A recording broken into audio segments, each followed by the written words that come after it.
Tapi tiba-tiba di tempat yang kemarin saya ngimpi itu ada sosok itu loh, dan dia langsung gerakannya begini mendekati. Oh, langsung saya loncat ke kasur, selalu tutup selimut. Nah, assalamualaikum warahmatullahi wabarakatuh. Hai teman-teman, semoga kalian selalu sehat dan bahagia ya. Terima kasih yang sudah mengklik video ini. Inilah kisahku, mana kisah. Kali ini masih kisah saat saya masih kecil ya. Dan seperti saya bilang di video sebelumnya, ayah saya bertugas berpindah-pindah, dan kali ini rumah dinasnya ada di kota D, masih di kawasan Tegal. Nah, waktu itu saya sudah menginjak umur 6 tahun ya, 6 tahun lebih. Dan rumah dinas itu adalah rumah kaca. Rumahnya besar, rumahnya bagus, dikelilingi oleh kaca yang sangat tinggi-tinggi ya. Dan lokasinya di pertengahan sawah, jauh dari rumah penduduk. Paling dekat itu rumah penduduk itu jaraknya sekitar 50 meter ya. Dan di depan rumah dinas itu adalah lapangan yang sangat luas, biasanya dipakai untuk aktivitas sepak bola atau aktivitas sekolah seperti kemah atau acara-acara Agustusan seperti itu ya. Jika hujan, tahu sendirian rumah kaca itu ini pun sedang gemuruh ya sekarang di saat ini, pas banget momennya. Jadi kalau ada petir, ada geluduk, itu tuh sangat menyeramkan. Kaca bergetar semua dan kilat menyambar itu seakan mau masuk ke dalam rumah. Jadi waktu itu tuh jam 7 malam. Akhirnya kita memutuskan untuk tidur lebih cepat karena lampunya juga padam. Mau bagaimana lagi, mau nonton televisi juga nggak bisa. Dan penerangan saat itu belum ada genset, generator. Mungkin kalau di rumah dinas sekarang ada ya. Tapi dulu itu yang paling ngehits itu adalah Petromax. Nah, Petromax itu seperti ini. Dan lilin. Nah, karena suasananya mencekam, remang-remang gitu ya. Sudahlah kita memutuskan untuk tidur. Nah, saya tidur dengan kakak perempuan saya. Ada kakak laki-laki saya tidur sendiri di kamarnya, dan orang tua saya di kamar sebelahnya. Nah, saat itu kakak saya yang perempuan tuh langsung tidur gitu.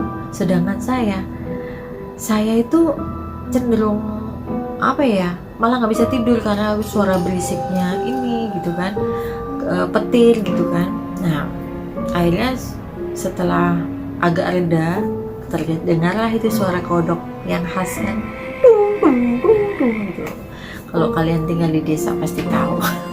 Kalau habis hujan sebenarnya suaranya enak banget buat tidur itu. Nah, kamar kita itu ada jendelanya itu menghadap ke lapangan. Jadi kamar kita itu ada di depan, di sampingnya ruang tamu. Jadi kalau kita lihat keluar jendela itu lapangan ya. Dan tirainya itu tirai putih yang transparan gitu loh. Nah, saya sambil berbaring saya melihat ke arah jendela itu, dan tiba-tiba saya melihat sesuatu. Saya pandangin terus, lalu saya keluar. Saya bangun dan saya keluar rumah. Saya hampiri itu, sesuatu itu seperti sesosok gitu kan. Saya berpikir karena saya masih anak-anak, jadi pikiran saya polos. Siapa ya yang naruh guling di sini? Udah warnanya putih, kan kotor kalau kena hujan. Itulah pikiran saya. Tiba-tiba guling itu bangun. Astagfirullah, ya Allah, merinding banget. Guling lalu berbalik, merinding aku. Berbalik dan tersenyum. Bingunglah saya, apaan ini ya? Kok guling ada wajahnya kok senyum gitu kan. Terus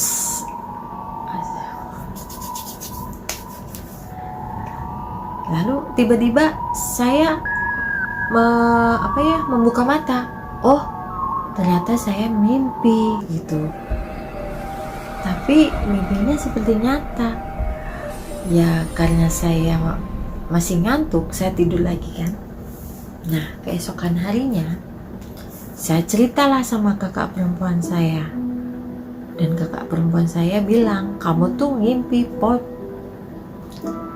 Hah? Apa itu kak? Saya tanya gitu kan. Itu sejenis hantu. Apa? Saat itu juga saya tuh taunya hantu itu serem kan. Nah waktu itu saya tahu hantunya tuh perempuan tuh, baru tahu itu. Nggak tahu ada yang bentuk itu gitu kan. Lalu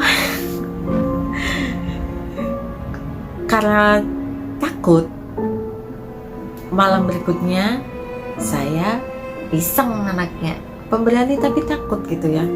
Saya dekatinlah jendela itu, saya buka tirainya, nggak ada apa-apa. Tapi tiba-tiba di tempat yang kemarin saya ngimpi itu ada sosok itu loh. Dan dia langsung gerakannya begini mendekati. Oh langsung saya loncat ke kasur, selalu tutup selimut. Nah itu dia kisahku mengenal sosok itu ya. Inilah kisahku, bagaimana kisahmu? Bagi teman-teman yang punya cerita yang ingin saya ceritakan di video saya, silakan kirim lewat email yang ada di deskripsi. Bagi cerita yang teman-teman saya ceritakan di video saya akan mendapatkan privilege dari saya. Terima kasih. Jangan lupa like, comment, share, subscribe. Wassalamualaikum warahmatullahi wabarakatuh.